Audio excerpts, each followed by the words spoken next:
በስመ አብ ወወልድ ወመንፈስ ቅዱስ አሐዱ አምላክ አሜን። ክርስቶስ ተንሥአ እሙታን በአቢይ ኃይሎ ስልጣን አሰሮ ለሰይጣን አግዓዞ ለአዳም ሰላም እምይእዜሰ ኮነ ፍስሐ ወሰላም።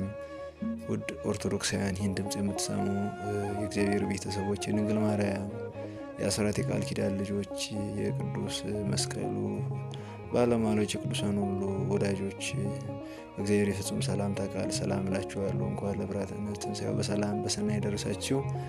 እስከ መጨረሻው ሕቅታ ድረስ ከኛ ጋር ቢሆኑ መልካም ትምህርቶችን ያዳምጣሉ ማለት ነው። መነቱ ይሰኛል። ቪዲዮ ላይክ፣ ቻናሉን ሳብስክራይብ ማድረጎትን አይዘንጉ።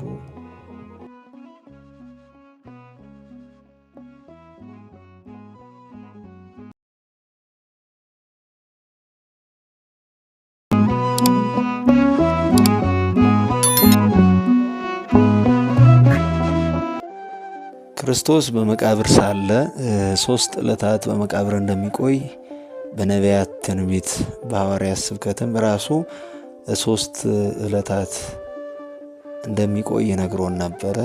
አቆጣጠሩስ እንዴት ነው? በምን ስልት ነው ተቆጥሮ 3 ቀን የሚሞላው የሚለውን እንመለከታለን ማለት ነው። 2 አይነት አቆጣጠር አለ። እንዴት ነው የሚለውን እናያለን ማለት ነው። መነቱ ይሰኛል። ቪዲዮ ላይክ፣ ቻናሉን ሳብስክራይብ እና ኮሜንትም ማድረጋችሁን አዘንጉ።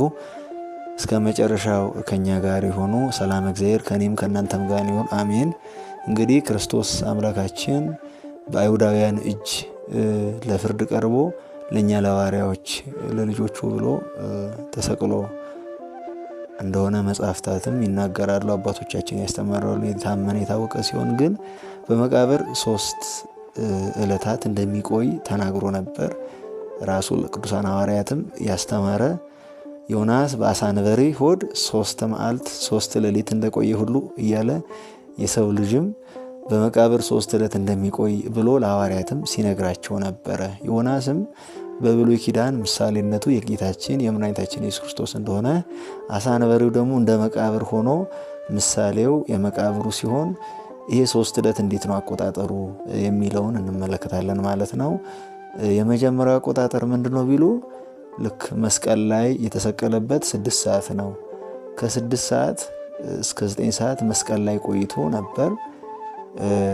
ልክ በፈቃዱ ስጋውን ነፍሱን ከስጋው ከለየ ወዲህ ልክ 9 ሰዓት ላይ አውርደው ልክ 11 ሰዓት ላይ ነው የቀበሩት። ከ11 ሰዓት እስከ 12 ሰዓት እንደ አንድ ቀን ይቆጠራል ማለት ነው። ከዛ ደግሞ የዓርብ የቅዳሜ ሌሊት እና የቅዳሜ መዓልት እንደ 2ኛ ቀን ይቆጠራል። ከዛ ደግሞ የእሁድ ከ12 ሰዓት እስከ ሌሊቱ 6 ሰዓት የእሁድ ሌሊት እንደ አንድ ቀን ይቆጠራል። ከዚህ የተነሳ 3 ዕለታት ይሆናሉ ማለት ነው።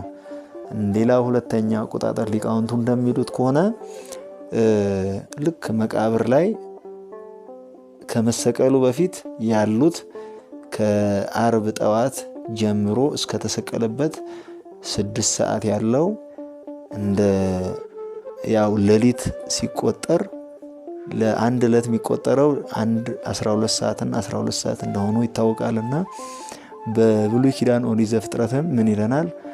መሸ ነጋ 1 ቀን ሆነ ይለናልና ከዚህ የተነሳ ምንድነው ቢባል